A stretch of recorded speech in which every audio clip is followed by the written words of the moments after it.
Welcome back. You're still watching Sunday Live, and it's 29 days to the general election. Good evening and welcome to the State of the Race. My name is Sam Gituku. Let's begin with a look at the numbers in this election. And of course, shortly we'll be speaking to Tom Wolf, who is from TIFA Research, who will be taking us through some of these numbers. And this evening, we're looking at the numbers in the electoral locations across the country. There are 16,100 candidates in total for all the 6 elective seats in different electoral areas. 4 of them are on the presidential ballot paper. 266 men and men and women are gunning for governorship in the 47 counties. 341 others are seeking to be senators in the 47 counties. 360 women are going for the seats of county women representatives in the 47 counties. The bulk of the numbers reside with candidates for member of a county assembly, where a total of 12,988 were cleared to run. And over now to the campaign trail, that is where different leaders have been. Let's watch this clip. Anatosha, Agano, Agano, Agano, kwa vijana Agano, kwa wamama Agano, kwa wazee Agano, Agano pati chama chetu, kiongozi ni Mwaure, Agano pati chama chetu. Now, last week, Agano Party presidential candidate David Mwaure and his running mate Ruth Mutua unveiled a 12-point manifesto heavy on restoration of values in management of public affairs. A manifesto whose clarion call is change, or as Wahiga said it, badilisha kabisa.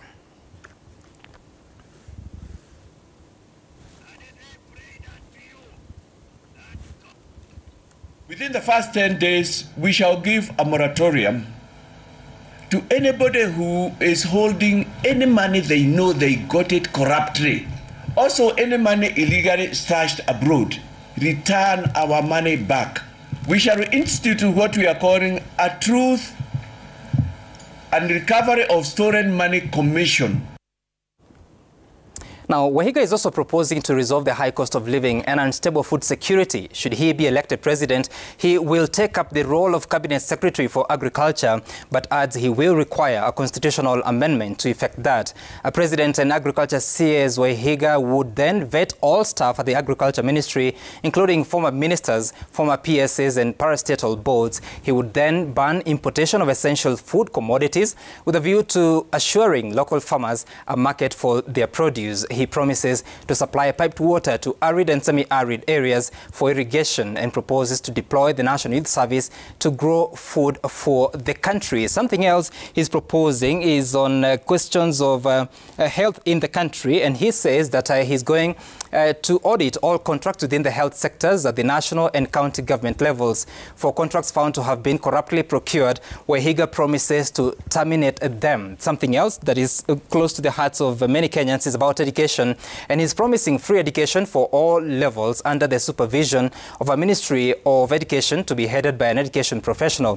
He also promises to free teachers' unions from what he calls the grip of a government. And Tom, as you look at that manifesto and some of the proposals that David Mwaure is giving, do you think they endear him to the people? Does he cause an effect in the presidential campaign as you know it now? Well, it's a bit early to say about the impact. I'm happy to announce that we at TIFA will be releasing a national survey tomorrow, and I'm not free to reveal the presidential results. But I'll say also that most of today I was at the KICC, where IEBC was hosting a very large forum on the role of media and opinion polls in election agenda setting. So I'm happy for your questions. I haven't ever met candidate Mwaure, so I haven't had a chance to interrogate him. But I think it's good for us to think quickly, more generally, about the role or possible roles or agendas of these what we call minor candidates that it's pretty clear they can't win, at least in this election. And I'll just run through these very quickly. One is, could be, or a mixture of all of them, to get publicity and build reputation for perhaps a future electoral contest. Second, to get publicity for other business activities, just to become known. Get publicity perhaps for a post-election appointment by somebody who does win at the national or county level. Third, to draw attention to a particular policy agenda. And you've mentioned a number of these from that clip in terms of recovering, stolen assets, agriculture, health, and so on. So really by drawing attention to these issues could influence the actual policy agenda of whoever does win, whether Mr. Mwaure, assuming he loses, would get an appointment in that government or not. Somebody could be participating just to build his own profile for social reasons, whatever those might be, and encouraging others to do that. And maybe, lastly, it's possible, although I certainly wouldn't say this without any evidence, we know from some elections in the past, certain candidates have been planted by others to draw votes away from one or other candidates. And the last thing, even for somebody who's not going to win, which is something we discussed last week about George Wakajoya, if one or both of these candidates together can take enough votes so that nobody can win on the first round, that puts both of them in a very powerful position to bargain for either a policy or personal agenda or both when the runoff contest comes along. So we've seen these policy agendas that he's put out, and we'll have to see how much traction he gets in subsequent surveys. Okay, all right. And of course, during the week, the presidential candidates and the campaign teams traversed different parts of the country. We begin by looking at where Azimio la Umoja was at. They've been to different parts of the country, including Kakamega, Kericho, Bomet, Kiambu, Kirinyaga, Nyeri, Nakuru, and others. And we'll shortly be looking at the significance of those visits. Then for Kenya Kwanza, they have been to different parts, including Meru, Isiolo, Marsabit, West Pokot, Nakuru, and Turkana, and of course others. The list is longer than that. But let's quickly look at the vote significance for these particular locations. For instance, when Azimio la Umoja presidential campaign was touring Nakuru, this is an area that has 1.05 million registered voters, and of course that they are trying to see how much they can get of that against the other three presidential candidates. Look at history. 2017, this was the outcome. Raila Odinga got 14.6% of the vote, while Uhuru Kenyatta got 84.7% in that election. Then crossing over to the other location that the Azimio la Umoja movement toured. Just trying to get to the next county. This is Nyeri. Registered voters in Nyeri County are 481,632. And historically, in 2017, Raila Odinga secured just about 1.2% of the vote, while Uhuru Kenyatta got 98.3%.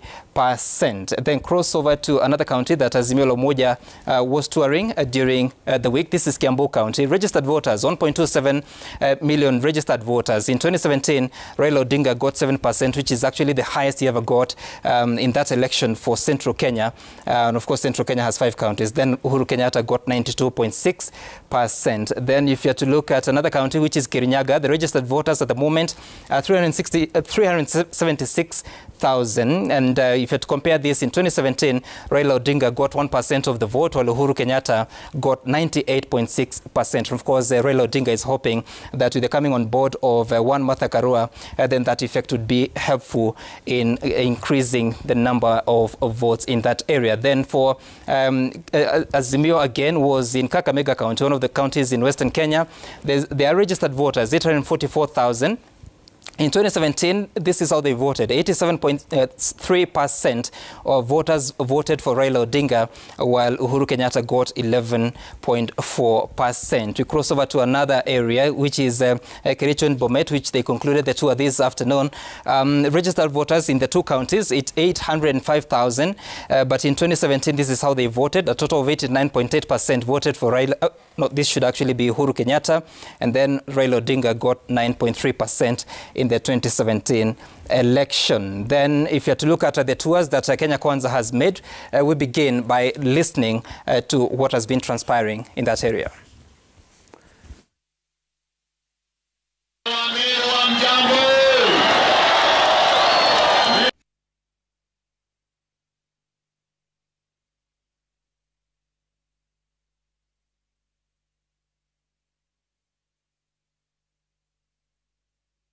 All right, so Meru County has 772,000 registered voters, and in 2017, Uhuru Kenyatta got 88.8% of the vote, while Raila Odinga got just 10.2%. And of course, both campaigns are hoping to get as much from that region. In Isiolo, registered voters, 89,000. This is one of the smallest counties when it comes to the number of voters. In 2017, President Kenyatta secured 49.4% of the vote, while Odinga got 34.9%. Kenya Kwanza remained in the of course, if you know how we knew it is the Eastern Province, that is Marsabit County. They remained in that region, which has a registered voter population of 166,912, and Uhuru Kenyatta in 2017 got 83.6%, while Raila Odinga got 14.4%. And Tom, as you look at the presidential campaign, the trends are showing that the candidates are focusing on the populous regions, vote-wise, but also making tours in areas like Marsabit, Turkana, which are the population is sparsely populated areas. What does this tell you at 29 days to the election, and what are they looking at specifically? Thanks. First of all, one quick thing I'd like to add to your previous question. In our current survey, we put in a question, first time, which is worded something to the effect that, what do you think is the main reason that people enter election contests? And we gave them two choices: to serve their own personal or family interests, or to serve their community and national interests. If we had more time, I would ask you to guess what the numbers were. We don't have time, so I'll tell you. 55% of our respondents said people who enter electoral contests do it for their own personal or family interests.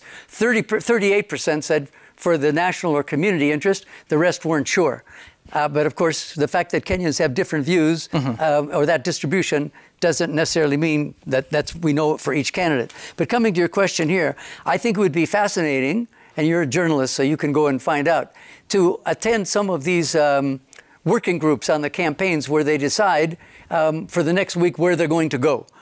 Because I think basically there's a choice, as you suggested, A or B. A is to go to a place where you're not very popular, and you know that from your own internal polling, and we know that both of these campaigns have been doing more polling than we've ever had in a presidential campaign before in Kenya, where you're not very popular, but there are many, many voters. So even if you can win over a few, it's going to show. It's going to help you get that 50% plus one.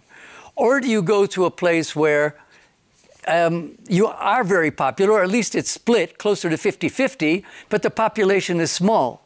I think, and I think that's a choice that they have to make on a weekly, if not a daily basis. I think they'll go on the ground to places where they have candidates for governor, for county level and national parliament level, that they also want to help and support, because whoever wins, in order to implement policy, which is a question you asked me last week, you're going to have the numbers in the legislative branch in Nairobi to get them through. Right. So there's a combination of your own personal electoral agenda or requirements, as well as helping your party and your other candidates on down ballot. Okay. I can't speak specifically, except I saw earlier on your news tonight that Raila Odinga and Martha Karua were in Bomet and Kericho. And we know from our detailed internal data that the deputy president and his running mate only have between 80 and 85%. That's a lot. Even some of your figures showed where I think it was in Mwaure, Raila had 10% last time. It doesn't mean that going there and making campaign efforts won't yield some fruits. So it's very important for these people to be doing their own research to find out, hakuna haja kupanda mahindi kwenye jangwa. You better go to plant where there's going to be at least some rainfall, or we have some irrigation to get anything out. So as I say, we need to interview these people, maybe off record, or maybe when the election's over, to see how did they make decisions. And the last thing I'll say is, you reminded me, before the 2007 election, there was an American doctoral student who did his whole PhD dissertation on campaign strategy to answer one basic question: does campaign activity actually make much of a difference, or are people just programmed to vote for one side or party or the other anyway? And I can give you his 300-page dissertation. You can read it when you have time. But what is the short answer? I won't tell you. You have to read it. Okay, please share it with me, and I'll be sure to go through it. On to the issue of the week, and that is the war on corruption agenda by the presidential campaigns. Mimi nilikuwa nimetega masikio, sijasikia ukitaja hata mara moja neno ya ufisadi. Hakutaja hata dakika moja. neno ya ufisadi, na hiyo ndio shida zaidi. Kabla hamjatuhubiria mambo ya ufisadi, mtuambie wale washirika wenu wakubwa ndio wameiba hiyo pesa ya COVID, na ndio World Bank wanauliza na Wakenya. Auditor General anauliza pesa ya Wakenya ambaye ingenunua vaccines, nyinyi mumeiba na wenzenu. Right now, here are the details as per the manifestos which we'll be looking at. And first, we begin with the Azimio presidential campaign, which appears to be more pro-reform in the fight against corruption. In not very specific terms, the team is calling for legal and administrative reforms that also fast-track corruption cases. The team hopes to increase capacity of enforcement agencies like the EACC, DCI and ODPP. The team hopes to enhance the witness protection and encourage citizens to whistleblow. In the Azimio La Umoja manifesto, the team is intent on entrenching penalties that are proportionate to offences by offenders. Another target for Azimio is to accelerate recovery of proceeds of economic crimes and plow it back to service to the people. But what is the Kenya Kwanza manifesto about? On the other hand, the team is proposing some different measures. The alliance believes the biggest form of corruption in the country is state capture of institutions. If elected, the alliance hopes to, within the first 1 month, establish a quasi-judicial public inquiry and give recommendations on how to deal with state capture. Another strategy is to end what they term weaponization and politicization of the war against graft. The Ruto-led alliance promises financial independence of institutions, including EACC and the National Police Service. Ruto has also promised to operationalize the Judiciary Fund. On the other side of Agano presidential candidate, that is David Mwaure, he hopes to end money laundering with a declaration that all illegal money caught in the country or outside will be rendered the property of the government, that all corruption cases must be concluded within 3 months.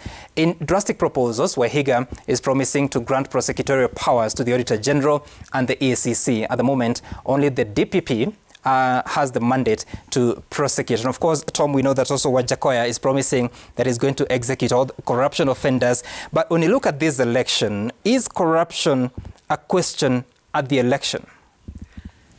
You know, again, when the elections is over and we do surveys to ask people what motivated their choice, that would be a challenging but important research to find out what those factors are. I think corruption, to use it as an issue, it's easy to say, but I think it's very difficult to use that to actually change votes. And I think there's several reasons for that. In a survey we did last year, I remember one question we asked was, do you think someone who is engaged in corruption in the past could still be a good leader? And more than half of Kenyans said yes. So we can't just assume that people would use that as a way of determining their vote, even leaving the questions of ethnicity or party affiliation, loyalty, or whatever out. Second, we've had in the last 10 years a number of wars against corruption led by the current president. You tell me how many senior people in government or in civil service are in prison now or have been even convicted for the mega corruption that we've had, that even the president himself is saying costing 2 billion shillings a day. So I think it's a bit difficult to convince people, not so much that corruption isn't a serious problem or that you are genuine and sincere in wanting to fight it, but how do you translate that, a fight against corruption, to the issue of the household economy, the cost of living and employment, so on, that people are dealing with. It takes, and we haven't had very much that I've seen looking through the manuals in civic education of what's the linkage between corruption and the economic situations of Kenyan households. Okay. So although it sounds good, I really would have to see some serious research to convince me that it's going to make much of a difference in terms of vote choices. Okay, all right. Let's now spend some time on the state of election preparedness of what has been happening this week. The IEBC received its first batch of ballot papers. In total, the Commission has ordered 132 million ballot papers for all the 6 elections, of course, in different parts of the country.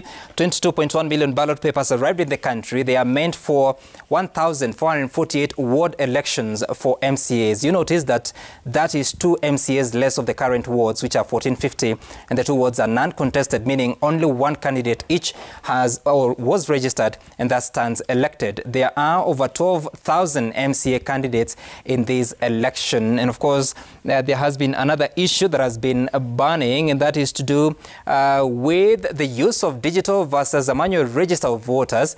Let's get deeper into the issue. The Commission has partly considered saying a manual register will be available at polling stations, but to only be used as a last resort. But what does the law say about that? Let's take a look at that and see what the Elections Act says. And it defines in Section 2 that a register of voters is a current register of persons entitled to vote at an election and includes a register that is compiled electronically. Notice that, compiled electronically. Something else that is, according to the Elections Act, by law, IEBC is required, I'm just trying to get that right, IEBC is required to open the register of voters for verification of biometric data by members of the public at their respective polling stations for a period of 30 days. And this ought to have been done by the 9th of June, being 60 days to the elections. Such an exercise would remove any doubt that voters' biometric data are inaccessible. But this is what the Commission has done so far. I just want to pull out those figures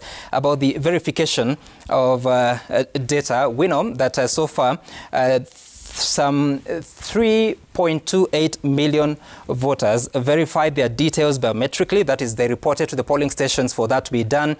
And that amounts to about 15% of the voters. There are those who chose to verify their details through text message service, or USSD if you like, now standing at 1.7 million.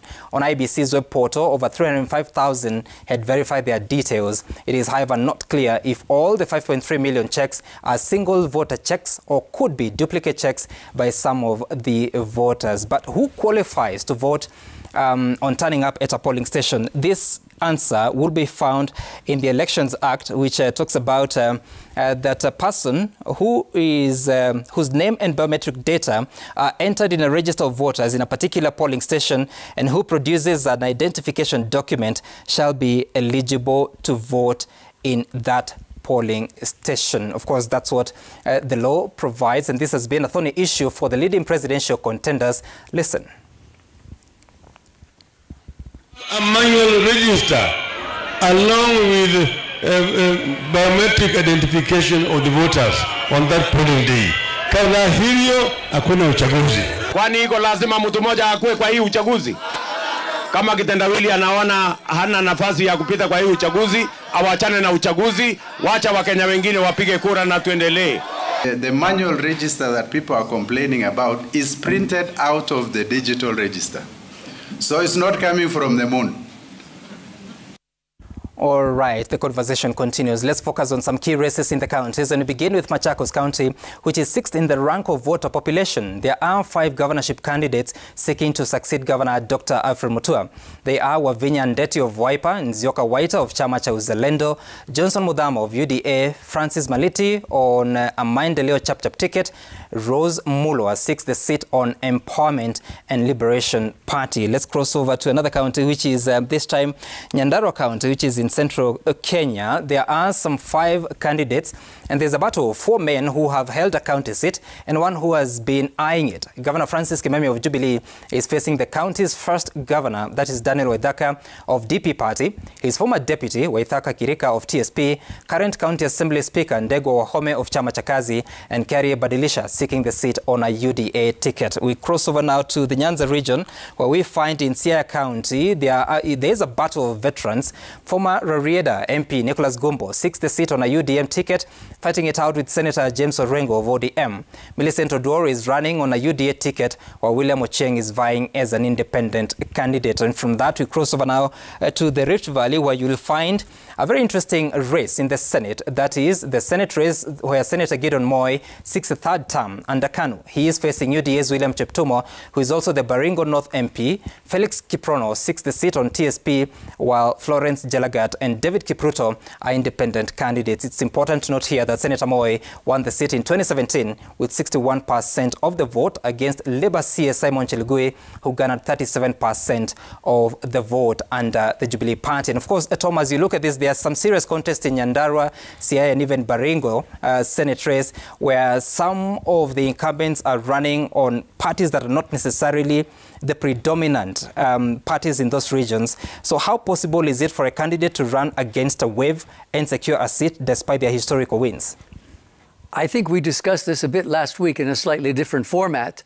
But I had mentioned, or was it the week before, I can't remember now, that in 2007, I believe, Kenneth Mwaure had won his parliamentary seat in Mwaure with only 18% of the vote because there were 28 candidates. So the first chore or task in answering your question is to find out how many candidates there are. I know last week you were asking about the challenge within these coalitions to try to eliminate or at least minimize the number of parties within their coalitions that are fielding candidates in the same electoral arenas, in the case that that would split their vote and allow a candidate from the opposing coalition to win. In April, in our survey, we asked this question because we could see this happening, just what you are showing us now. We asked, what political party do you most closely identify with or support? And we got, you know, the 70, 80% of people who gave us one. But then for the first time, we added another question coming to your issue, and that is there another political party that you also support mainly for election contests at the local level? And we found nearly a third of Kenyans who said yes. And for all those who said yes, there is a second party they support for local contests. We asked them what those parties are. And I can just tell you, in the Central Rift region, 1/3 of our respondents said yes, there's another party. In the Mount Kenya area, it was a quarter. And I'll just read you off very quickly with the figures. For those who identify with ODM at the national level, we had 18% who said for some local contests, 18% support UDA, which is a party in the other coalition.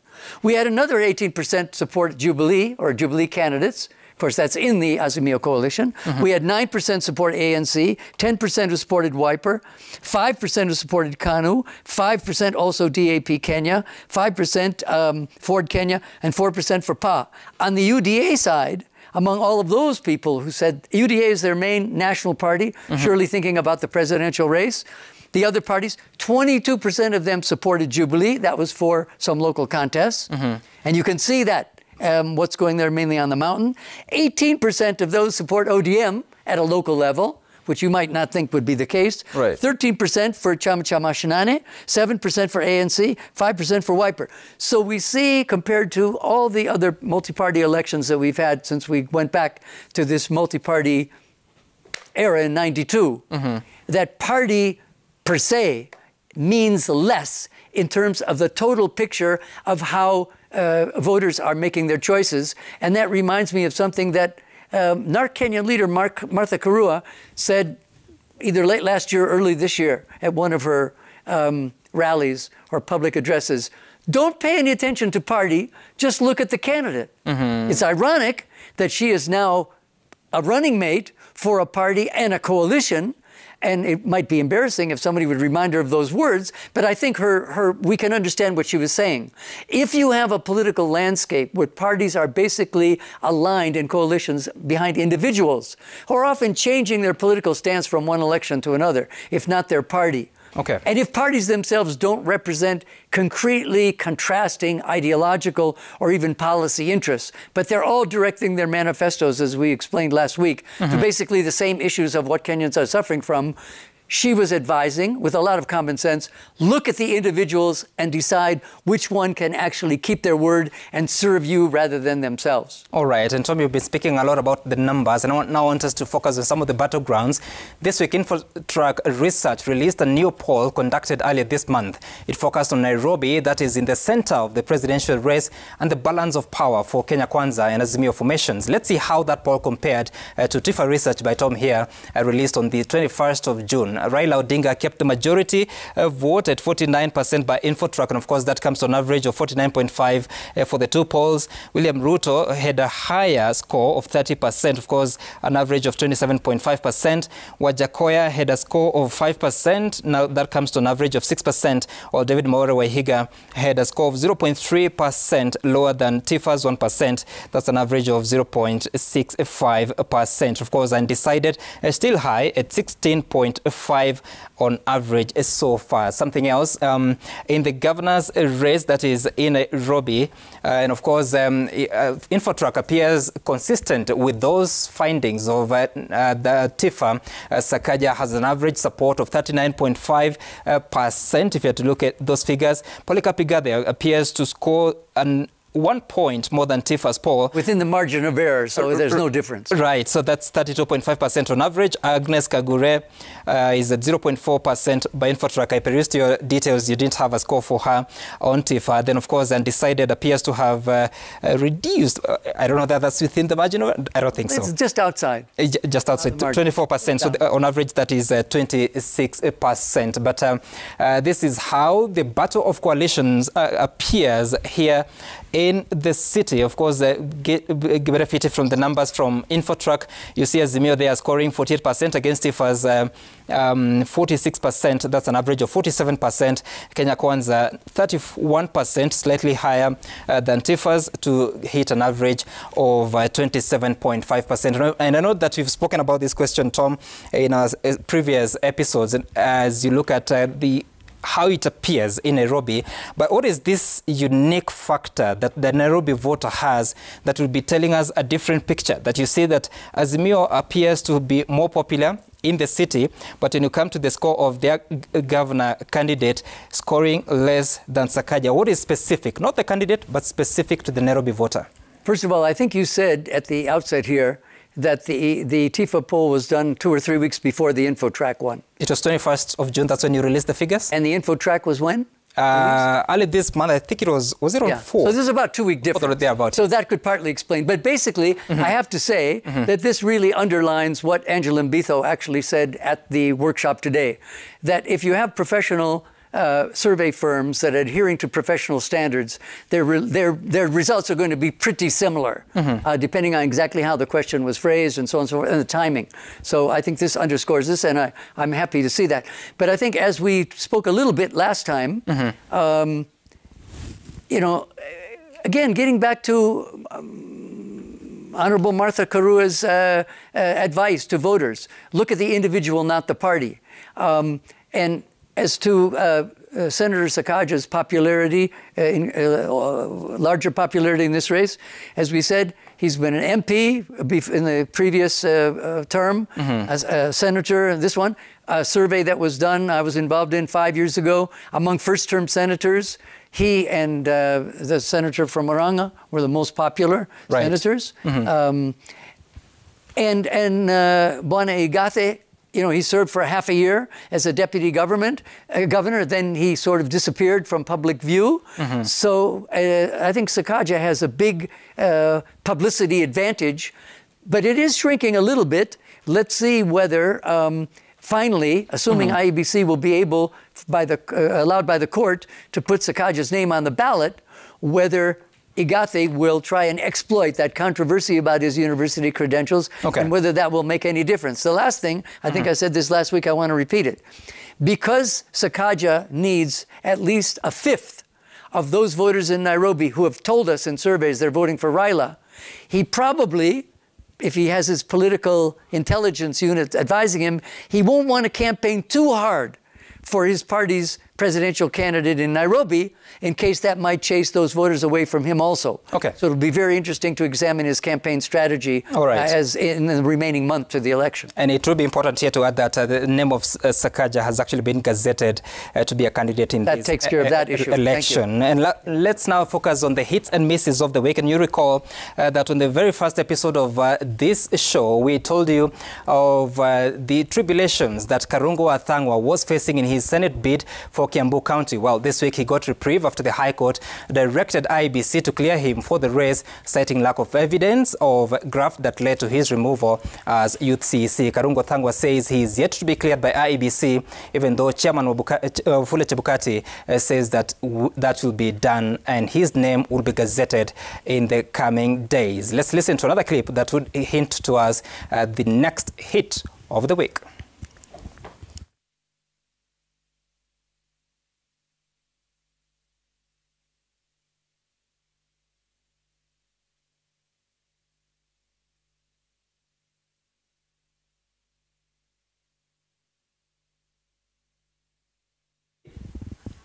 Right. The other hit is for Martha Karua, who is the deputy presidential candidate for Azimio la Umoja, who got a nod of affirmation from teachers' unions, and that is Nat and Kupet. Listen.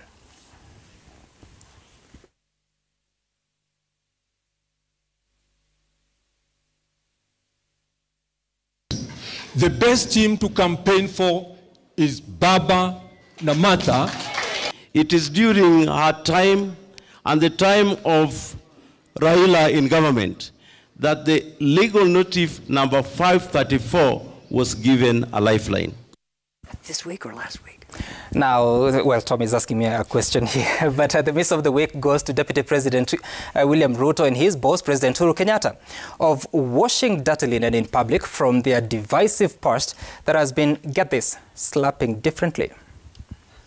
Honestly, I mean, that is figurative speech. Nobody can slap the president, surely. But I mean, surely, surely. You sincerely think you can slap the president, honestly?